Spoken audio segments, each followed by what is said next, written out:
Okay, I was going to begin with a brief introduction to Mishnayos in general.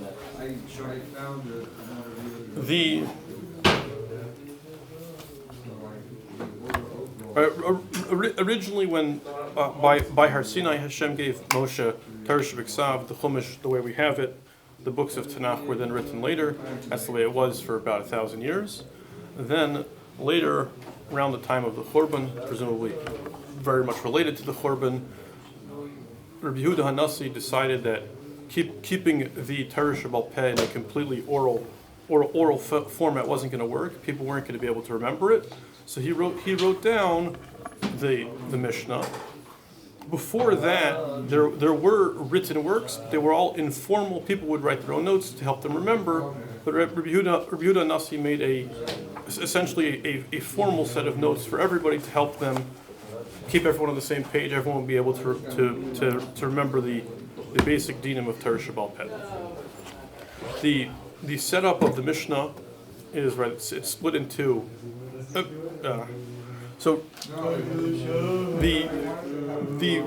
It's very important that the Mishnah is really a direct link back from Moshe Rabbeinu down to Rabbi Yehuda HaNasi. It's in our Mishnayos, the only place it's really stressed is in the first Mishnah in Avos. You have a Mishnah that says, right, Moshe Kibel Torah Misinei Masr Yeshua Zaken, etc. Interestingly, there's an interesting story of Eldad HaDani. In the times of the Rishonim, this character showed up, whether he's real or not. What's the name again? Eldad HaDani. Eldad HaDani. In the times of the Rishonim, this character shows up. He only speaks Lashon HaKodesh. He knows many words in Lashon HaKodesh that don't exist. He uses words in Lashon HaKodesh that don't exist in Tanakh. And he claims he's a member of the 10 lost tribes.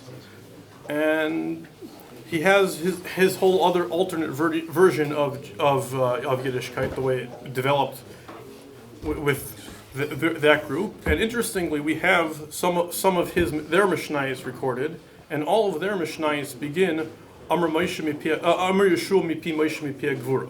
So all of their Mishnayos did have this introduction that you should know this is coming back from Moshe, from Hashem. Presumably, Rabbi Yehuda HaNasi didn't put it in the beginning of every Mishnah for brevity's sake. Like we'll see, the Mishnayos are extremely concise. The point was to pack into as small an area as much content as possible. Fine. So why were his Mishnayos not accepted? Because he had different messiahs, so it didn't work. It was not. I mean, we could read you one of his Mishnayos. You'll see what it sounds like. The Mordechai in Chulin, in the beginning of Chulin brings it. He says,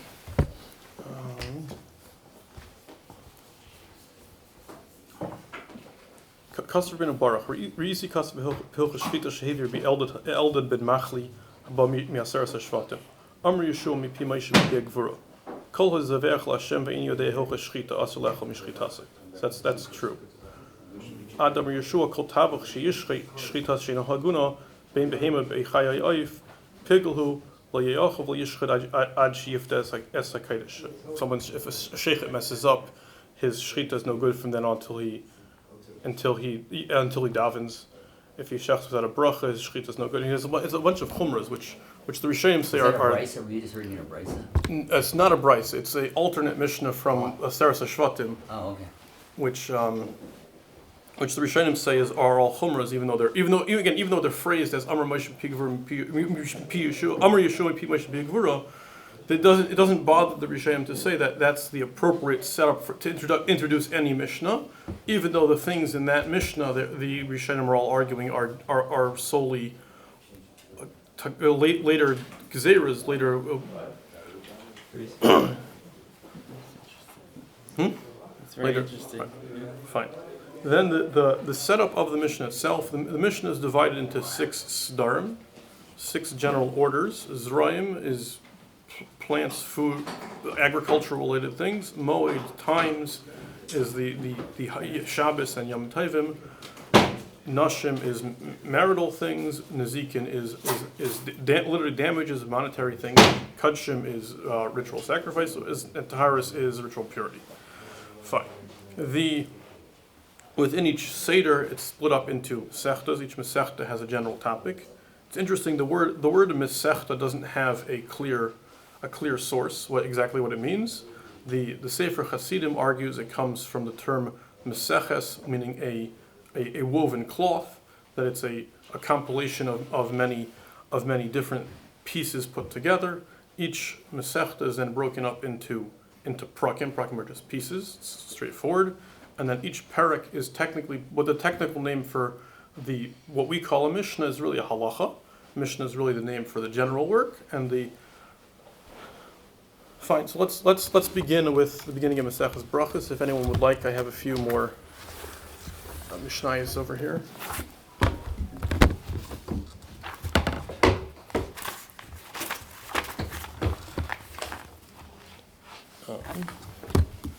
This one is not the right one.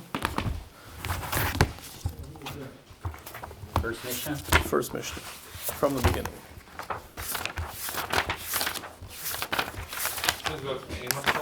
It does begin Me'imah. Okay.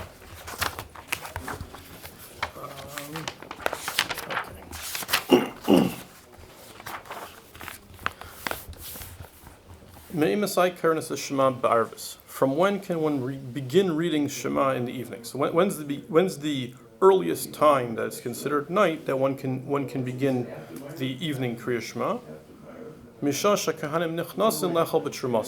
It's from the time that the Kohanim go in to eat their truma. So the Gemara says that time is Tzeitzah Kochavim. That's when the stars become visible. And the Gemara asks, why do we give such a roundabout way of telling you when it is? Why don't we just say Tzeitzah Kochavim? The Gemara answers, because Rebbe is just trying to pack in another halacha to tell you that the Kohanim can begin eating truma when it gets night. They don't have to wait till the next day, even though there's some tumas that they have to bring a carbon the next morning to become pure. Still, already from once they've gone to the mikvah and the sun sets and it becomes night, they can eat truma. At Saif Hashmur Rishain, until the end of literally the first watch, the first third of the night, Divrei Rabbi Eliezer. So Rabbi Eliezer says the time to repeat Krias Shema, the time for the evening Krias Shema is the time when people are going to sleep. People generally are going to sleep for the first 4 hours of the night. Anyone who's planning on staying up past then, in general, is not planning on sleeping that night. The Chacham say you can really go until midnight. Gamliel says you can go all the way up till dawn. So the Gemara explains the disagreement is that Gamliel holds it's the time that people sleep, and people sleep all night.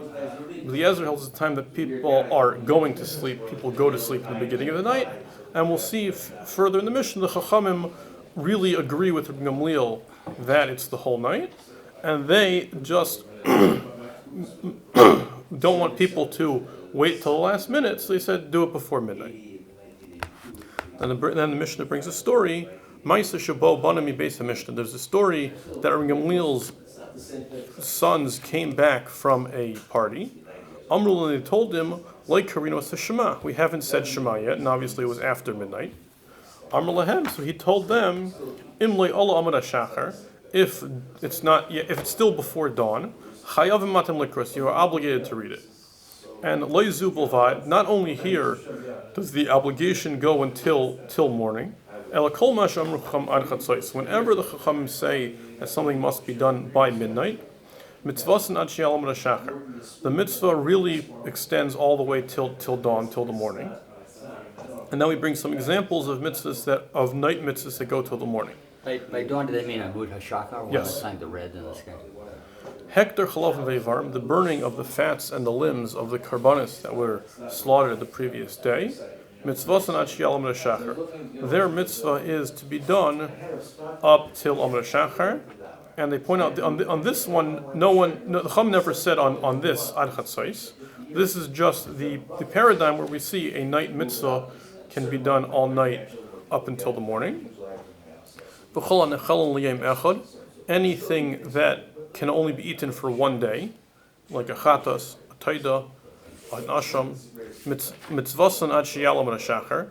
really the mitzvah is that you're allowed to eat it up until dawn. And on this, so why did the Chachamim say you got to do it by midnight? In order to keep people away from Averis, they don't want people to push the time too much and go too late. So the so they built in a gauge, I guess, to will make sure you do it by midnight. Very good. Okay.